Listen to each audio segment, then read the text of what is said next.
नमस्कार।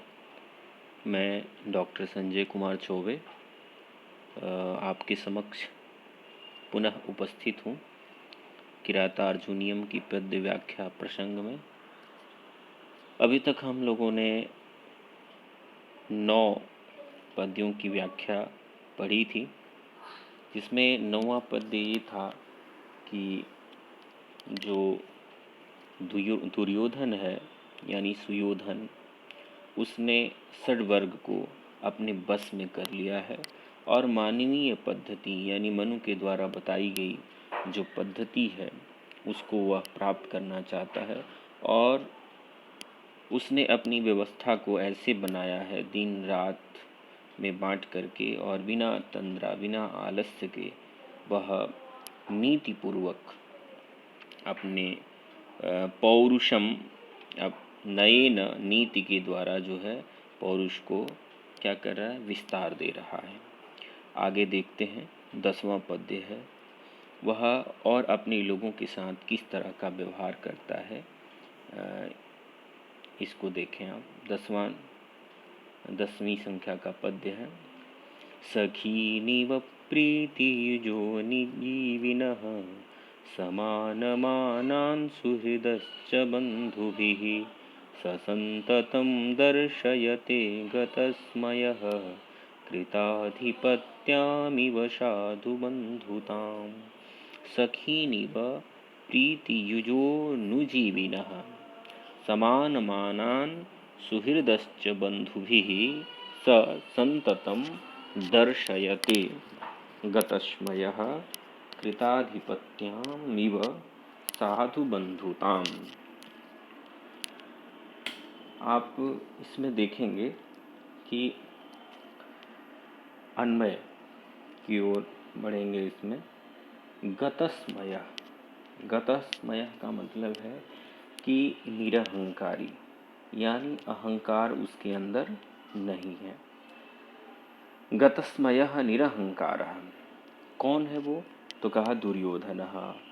सह, वह जो दुर्योधन है वह गतस्मय है, और वह निरहंकारी दुर्योधन क्या कर रहा है? संततम, संततम यानी अनारतम, हमेशा लगातार।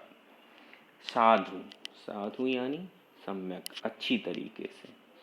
अनुजीविनः, जो अनुजीवी हैं। अनुजीवी यानी उनके अधीन रहने वाले जो भृत्य हैं, नौकर चाकर हैं, उनके प्रति कैसा व्यवहार करता है? प्रीति युजः सखीनिव, प्रेम से युक्त, ठीक है, स्निग्ध जो सखी हैं, जो मित्र हैं, उनकी तरह व्यवहार करता है। प्रीति युजः, प्रेम, प्रेम से युक्त, ठीक है। दूसरा सुहृदश्च, और जो सुहृद है, सुहृद यानी जो मित्र हैं, मित्र के लिए सुहृद शब्द का प्रयोग होता है। और जो सुहृद हैं, मित्र हैं, उनके प्रति बंधु भी समान मानान, अपने जो सगे संबंधी हैं उनके तरह समान मान। समान मान से यहाँ तात्पर्य है कि तुल्य सत्कार, ये नहीं कि किसी तरह का कोई भेदभाव है, किसी तरह का भेदभाव नहीं। जो बंधु हैं, भाई आदि हैं सगे, उनकी तरह जो है समान तुल्य सत्कार प्रदर्शित करता है। और बंधुताम कृताधिपत्याम इव दर्शयते, और जो बंधुताम, ठीक है, बंधुताम कृताधिपत्याम इव दर्शयते, और जो बंधु हैं, जो अपने सगे संबंधी हैं, उनके प्रति कैसा कर रहा है व्यवहार? कृताधिपत्याम इव, ठीक है, जैसे राजा व्यवहार करता है कृताधिपत्याम यानी राजा की तरह, दर्शयते, ठीक है, राज इस तरह का वो व्यवहार कर रहा है।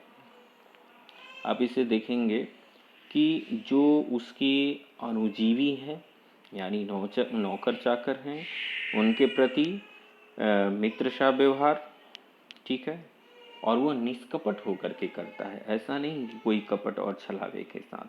और जो सुहृद हैं यानी मित्र हैं, उनके साथ सगे लोगों जैसा समान तुल्य व्यवहार करता है।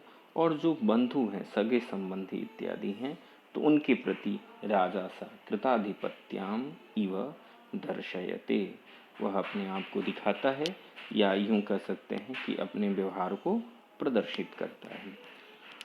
इसके अर्थ की ओर थोड़ा सा बढ़ें। देखिए कि निरहंकारी होकर, वह निरंतर कपट रहित होकर, निरहंकारी जो शुरू में शब्द आया कतस्मया, उसके लिए है कि उसने स्मय का परित्याग कर दिया है, और संततम हमेशा, निरंतरम कपट रहित, साधु, साधु यानी निष्कलंक निष्कपट होकर के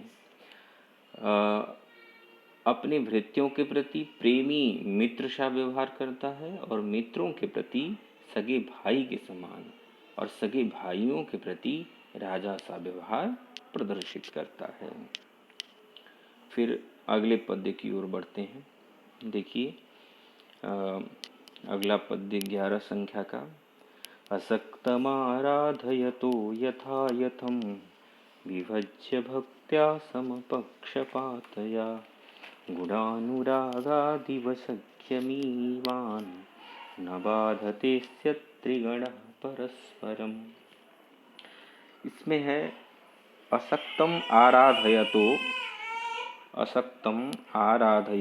यथा यथम विभज्य भक्त्या समपक्षपातया गुणानुरागात् इव सख्यमीवान् न बाधते त्रिगणः परस्परम। यथा यथम, यथा यथम से तात्पर्य है समुचित तरीके से, जैसा होना चाहिए उस तरीके से। विभज्य बंटवारा करके और विभाग करके अलग अलग, समपक्षपातया समान पक्ष, ठीक है। समपक्षपातया भक्त्या, भक्त्या से तात्पर्य भक्ति का ही विशेषण है। भक्ति कैसी? समपक्षपात यानी समान पक्षपात, किसी एक के प्रति पक्षपात नहीं करने वाली, ठीक है। किसी एक के प्रति पक्षपात न करती हो, इस तरह का। पक्षपातः पक्षपातः यानी आसक्ति विशेष, किसी एक व्यक्ति में आसक्ति का होना, तो उसमें नहीं करता, तो समपक्ष समान पक्षपात, ठीक है। और पक्षपात से रहित भक्त्या, भक्ति से असक्तम, असक्त यानी अनासक्त होकर के आराधयतः, आराधना करते हुए, सेवा करते हुए, ठीक है। अस्य यानी दुर्योधनस्य, इस दुर्योधन के गुणानुरागात्, उसके गुणों के अनुराग के कारण, गुणों के प्रेम के कारण, सख्यम इवान इव, मानो की मित्रता प्राप्त कर लिया है। कौन?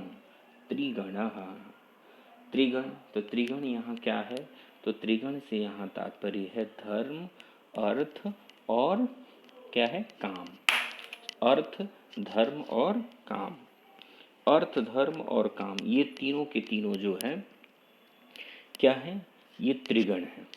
और त्रिगण ऐसे हैं परस्परम न बाधते, एक दूसरे का विरोध नहीं कर रहे हैं। एक दूसरे का विरोध नहीं करना मतलब कि लगातार उत्तरोत्तर वृद्धि को प्राप्त होना, ठीक है। तो त्रिगण है अर्थ, धर्म और काम, ये तीनों के तीनों। तो उसने, इससे पता चलता है कि ये तो उसने अपने समय का बंटवारा कर लिया है, समुचित अपनी विभाग और व्यवस्था कर ली है। दूसरी बात है कि किसी एक पक्ष की तरफ उसका संकेत नहीं है, बल्कि समान सबके प्रति व्यवहार है, और वह अनासक्त भाव से है। उस इस तरह का जो दुर्योधन है, उसमें गुणों के अनुराग के कारण, मानो उसके गुणों पे मुग्ध होकर के जो त्रिगण है, अर्थ, धर्म और काम है, ये तीनों के तीनों सख्यम इवान इव, मानो ऐसा लग रहा है कि इन्होंने क्या कर लिया है, मित्रता प्राप्त कर ली है। सख्यम ईवान, सख्यता को, मित्रता को प्राप्त कर लिया है। यानी और इस तरह से होकर के वो परस्परम न बाधते, एक दूसरे का विरोध नहीं कर रहे हैं। तो स्पष्ट हो गया होगा इसमें ये है कि उनके गुणों, यानी दुर्योधन ने अपने गुणों का विस्तार किया था और जो अर्थ, धर्म और काम है वो मानो उसके गुणों पर मुग्ध होकर के ही एक दूसरे का विरोध नहीं करते। यानी उनकी भी स्थिति जो है यथा और उत्तर क्रम से बढ़ती हुई दिखाई देती है। इसके अर्थ को देखेंगे कि समुचित विभाग करके पक्षपात रहित भक्ति से अनासक्त भाव से आराधना करते हुए उस दुर्योधन के गुणों में अनुराग से मानो त्रिगुणों ने, अर्थ, धर्म और काम ने परस्पर मित्रता कर ली हो, ऐसे एक से एक विरोध नहीं करते, सभी उत्तरोत्तर बढ़ते हैं। यानी एक दूसरे का वो कह सकते हैं कि सपोर्ट ही करते हैं, सहयोग ही करते हैं, एक दूसरे का विरोध नहीं करते। तो इस तरह से आज इतना ही, और फिर आगे अगली कक्षा में